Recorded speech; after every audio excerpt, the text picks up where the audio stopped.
Hello दोस्तों, welcome back to my channel. तो दोस्तों, आज मैं प्रयोगशाला परिचारक, प्रयोगशाला तकनीशियन, प्रयोगशाला सहायक शिक्षक विज्ञान तथा आपका व्याख्याता रसायन जीव विज्ञान भौतिक के लिए महत्वपूर्ण क्लास लेकर आ चुका हूं और सीटेट के लिए महत्वपूर्ण क्लास लेकर आ चुका हूं, जो कि साइंस ग्रुप के लिए जो कि अति इंपॉर्टेंस होंगे। आज का क्लास केमिस्ट्री से होने वाला है। अगर आप लोग मेरा पिछला क्लास नहीं देखें तो चैनल पेज पे या प्लेलिस्ट के ऊपर चेकआउट कर लें और देख लें, जो कि लगभग मैं 30 से 35 वीडियो अपलोड कर दिया हूं, तो आप लोग एक बार ज़रूर देखें। तो चलो शुरू करते हैं आज का क्लास। अमोनिया के सृजन के रूप में काम आने वाला गैस, तो आपको बताना है अमोनिया के सृजन के रूप में काम आने वाला गैस इसमें से कौन सा गैस है। नाइट्रोजन तथा ऑक्सीजन, या ऑक्सीजन तथा नाइट्रिक ऑक्साइड, या आपका नाइट्रोजन तथा मीथेन, या नाइट्रोजन तथा हाइड्रोजन। तो इसका सही उत्तर होगा ऑप्शन डी, जो कि आपका नाइट्रोजन तथा हाइड्रोजन है, जो कि अमोनिया के सृजन में काम आते हैं। इसको भी याद रखना है फ्रेंड्स। और आपका अमोनिया का निर्माण हैबर विधि द्वारा किया जाता है, इसको भी याद रखना है। और अमोनिया का उपयोग यूरिया बनाने में भी किया जाता है, इसको भी याद रखना है फ्रेंड्स।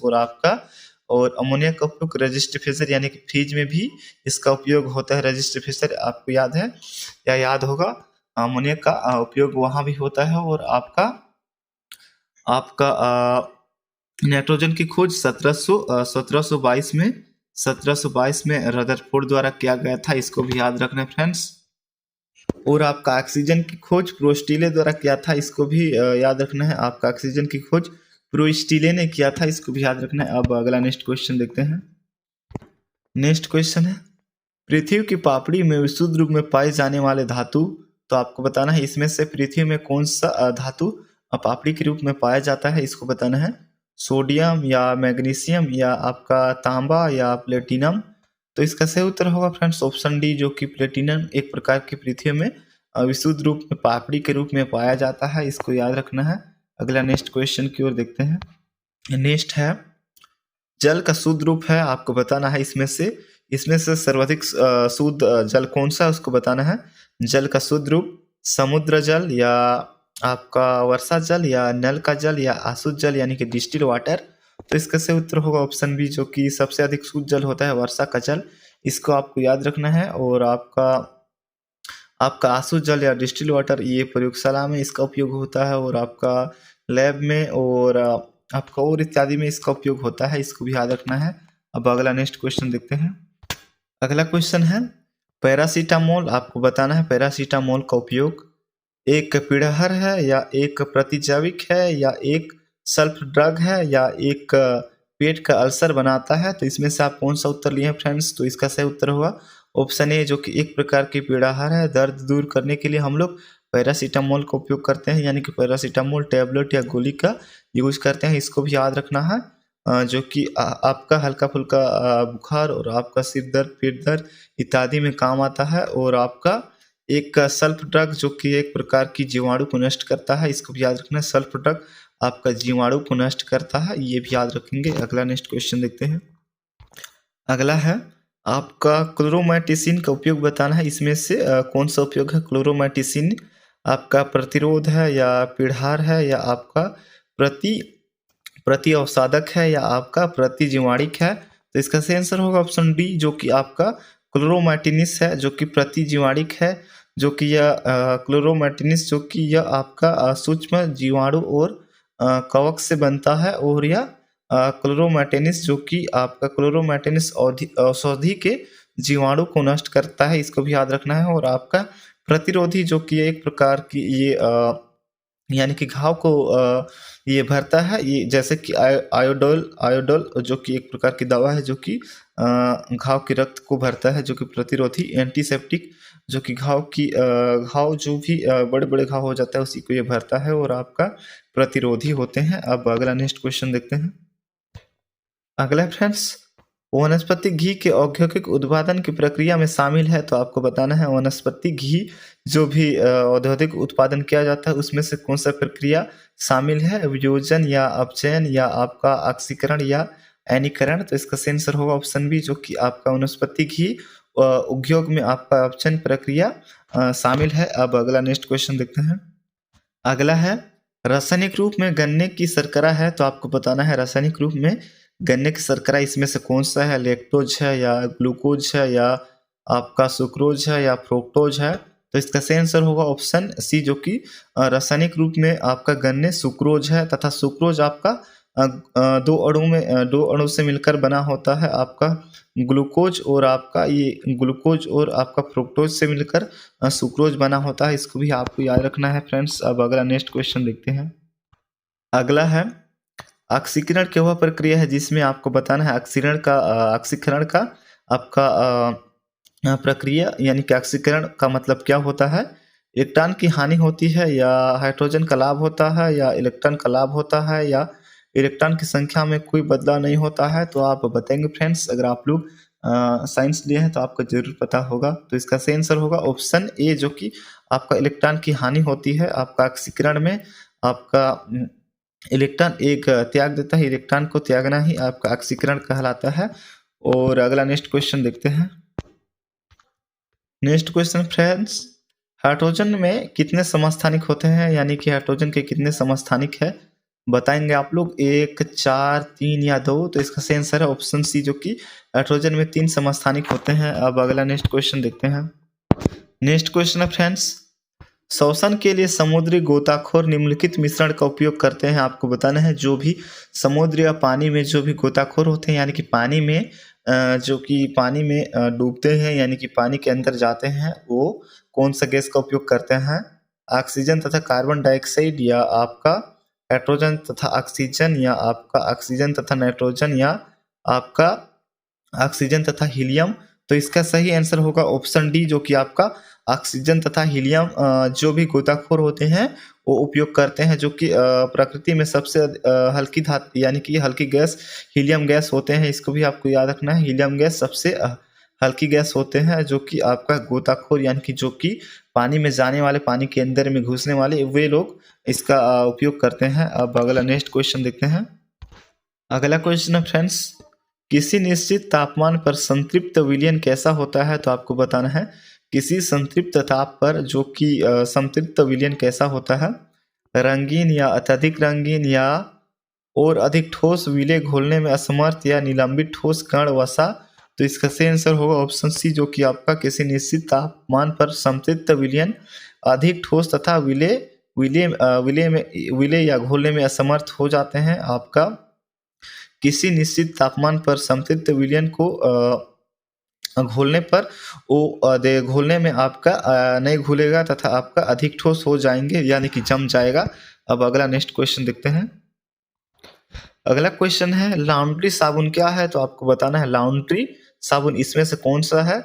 प्रकृति स्रोत के उच्चतर वसा अम्लों के सोडियम लवण का मिश्रण, या आपका सोडियम कार्बोनेट, या सोडियम क्लोराइड, या संश्लेषित सल्फोनिक अम्ल सोडियम लवणों का मिश्रण। तो इसका सही आंसर होगा ऑप्शन ए, जो कि आपका लॉन्ड्री साबुन है प्रकृति के स्रोत उच्चतर वसा अम्लों के सोडियम लवणों का मिश्रण, सोडियम लवण का मिश्रण है, और आपका वसा और सोडियम लवण का मिश्रण होता है लॉन्ड्री साबुन। और सोडियम कार्बोनेट, जो कि एक प्रकार की ये कपड़ा धोने में काम आता है, और आपका सोडियम क्लोराइड ये तो नमक है, जो कि साधारण नमक है।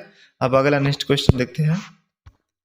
नेक्स्ट क्वेश्चन है फ्रेंड्स, संश्लेषित अपमार्जक क्या है, यानी कि आपको बताना है डिटर्जेंट क्या है, जो कि संश्लेषित डिटर्जेंट क्या है।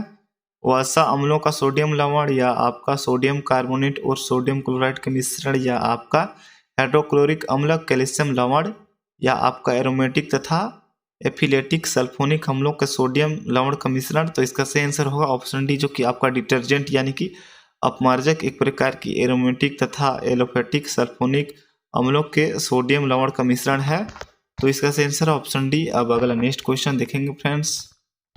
नेक्स्ट क्वेश्चन है फ्रेंड्स, जो कि आप यहाँ देख सकते हैं 14 नंबर का, अपमार्जक यानी कि डिटर्जेंट द्वारा कठोर जल के साथ झाग उत्पन्न करने के कारण या करने का क्या कारण होता है। तो आपको बताना है जो कि कठोर जल में झाग उत्पन्न करने का क्या कारण होता है, या इसमें से कौन से कारण के कारण जो कि कठोर जल में आपका झाग उत्पन्न होता है। अपमार्जक यानी कि आपका डिटर्जेंट से, अपमार्जक या आपका डिटर्जेंट से जो कि कठोर जल में झाग उत्पन्न किसके कारण होता है, इसको बताना है। वे कठोर जल में घुलनशील होते हैं इसलिए, या वे रंगीन पदार्थ होते हैं इसलिए, या सल्फोनिक अम्ल के कैल्शियम तथा मैग्नीशियम लवण में जल में घुलनशील होते हैं इसलिए, या कठोर जल के साथ सोडियम कार्बोनेट होते हैं इसलिए। तो इसका सही आंसर होगा ऑप्शन सी, जो कि आपका कठोर जल में आपका कैल्शियम मैग्नीशियम लवण होते हैं, जिसके कारण से सर्वाधिक ये घोल यानी कि झाग देता है, जो कि आपका डिटर्जेंट या आपका अपमार्जक में यानी कि जो अपमार्जक या डिटर्जेंट होते हैं वो कठोर जल में सर्वाधिक झाग उत्पन्न देते हैं। कैल्शियम तथा मैग्नीशियम लवण उपस्थित होते हैं इसलिए वह कठोर जल में अधिक झाग देते हैं, इसको याद रखना है। अब अगला नेक्स्ट क्वेश्चन देखते हैं। अगला है फ्रेंड्स, चूने के जल में क्या होता है? तो आपको बताना है चूने के जल में क्या होता है, लाइम वाटर में क्या होता है, सोडियम हाइड्रोक्साइड या कैल्शियम हाइड्रोक्साइड या सोडियम कार्बोनेट या कैल्शियम क्लोराइड। तो आप बताएंगे फ्रेंड्स। तो इसका सही आंसर होगा ऑप्शन बी, जो कि आपका लाइम वाटर यानी कि चूने के पानी में ऑप्शन बी कैल्शियम हाइड्रोक्साइड होता है, इसको आपको याद रखना है। और सोडियम हाइड्रोक्साइड जो कि यह एक प्रकार की कास्टिक सोडा है, या आपका कास्टिक सोडा या आपका दाहक सोडा कहते हैं। और आपका सोडियम हाइड्रोक्साइड का उपयोग जो कि जो भी साबुन होता है, जो कि साबुन का कलर होता है हरा लाल, जैसे कि लाइफबॉय और आपका निरमा, वे सब साबुन होते हैं जो कि साबुन में कलर चढ़ाने का कार्य करते हैं, जो कि सोडियम हाइड्रोक्साइड द्वारा। और कैल्शियम हाइड्रोक्साइड जो कि यह चूने के जल में होता है, इसको याद रखना है। और सोडियम कार्बोनेट आपको तो पता है, जो कि यह कपड़ा जो कि कपड़ा साफ करने में कार्य होता है। अब अगला नेक्स्ट क्वेश्चन देखते हैं। अगला क्वेश्चन है फ्रेंड्स, लोहे की वस्तु में जंग क्या बनने से लग जाती है? तो आपको बताना है लोहे की वस्तु में इसमें से क्या बनने से जंग लग जाता है, उसको बताना है। फेरक क्लोराइड या फेरस और फेरिक हाइड्रोक्साइड का मिश्रण, या आपका फेरिक सल्फेट या आपका फेरिक क्लोराइड। तो इसका सही आंसर होगा ऑप्शन बी, जो कि आपका लोहे में फेरक और फेरिक हाइड्रोक्साइड का मिश्रण हो जाता है, जिसके कारण लोहे में जंग लग जाता है। इसको याद रखना है आपको। लोहे में आपका फेरक और फेरिक हाइड्रोक्साइड का मिश्रण हो जाता है, तभी आपका जंग लग जाता है, यानी कि मूर्छा खा देते हैं बोलते हैं हम लोग लोकल लैंग्वेज में।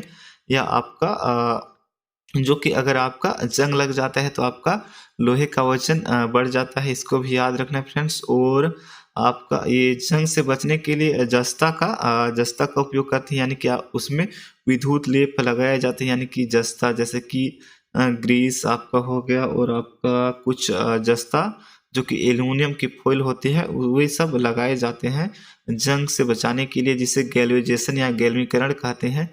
जो कि जंग से बचाने के लिए गैल्वीकरण विधि का उपयोग करते हैं, या गैल्वीकरण या गैल्वेनाइजेशन कहते हैं। अब अगला नेक्स्ट क्वेश्चन देखेंगे। अगला क्वेश्चन है फ्रेंड्स, रासायनिक तौर पर हीरा क्या है? तो आपको बताना है रासायनिक तौर पर हीरा क्या है। धातु कार्बोनेट का मिश्रण, या शुद्ध कार्बन या रेत का शुद्ध रूप, या कैल्शियम और मैग्नीशियम फास्फेट का मिश्रण। तो इसका सही आंसर है ऑप्शन बी, जो कि शुद्ध कार्बन होता है, जो कि आमतौर पर आपका रासायनिक तौर पर या आमतौर पर आपका हीरा एक प्रकार के शुद्ध कार्बन होते हैं। अब अगला नेक्स्ट क्वेश्चन देखते हैं। नेक्स्ट क्वेश्चन है फ्रेंड्स, वायु में हाइड्रोजन का क्या महत्व है? तो आपको बताना है वायु में हाइड्रोजन का क्या महत्व है। शरीर के लिए आवश्यकता, या आपका ऑक्सीजन को तनु करता है, जो कि अन्यथा शुद्ध अवस्था में अत्यंत क्रियाशील है, या ऑक्सीजन को रक्त में घुलनशील बनाती है, या आपका वायु के घनत्व को कम करती है। तो इसका सही आंसर होगा ऑप्शन बी, जो कि वायु में नाइट्रोजन का महत्व है, जो कि ऑक्सीजन को तनु करती है, जो कि अन्यथा शुद्ध अवस्था में अत्यंत क्रियाशील है, जो कि इसका सही आंसर होगा। अगला नेक्स्ट क्वेश्चन देखते हैं। अगला क्वेश्चन है, 2 विलयन को कब आइसोटोनिक कहा जाता है? तो आपको बताना है जब 2 विलयन में आपस सांद्रता हो जाती है तब आइसोटोनिक कहते हैं, जो कि पराशर दाब या आपका समान हो जाता है, तभी आपका जो कि 2 विलयन में आपका सांद्रता और पराशर दाब समान हो जाता है, तभी उसी को हम लोग आइसोटोनिक कहते हैं। तो अब अगला नेक्स्ट क्वेश्चन देखते हैं। अगला क्वेश्चन है और लास्ट क्वेश्चन है फ्रेंड्स आज के लिए, तो देख लेते हैं लास्ट क्वेश्चन। अच्छा लगे तो लाइक और चैनल को जरूर सब्सक्राइब कर दें, और अपने फ्रेंड्स के पास जरूर वीडियो को शेयर कर दें, और आप डेली वीडियो देखने के लिए सब्सक्राइब जरूर कर दें। गैस एजेंसियों द्वारा दिए जाने वाली सिलेंडर में रसोई गैस का रूप क्या होता है? यानी कि आपको बता दूं, जो कि सिलेंडर गैस देते हैं वह गैस क्या होते हैं? तरल होते हैं या गैसीय होते हैं या ठोस होते हैं या विलयन।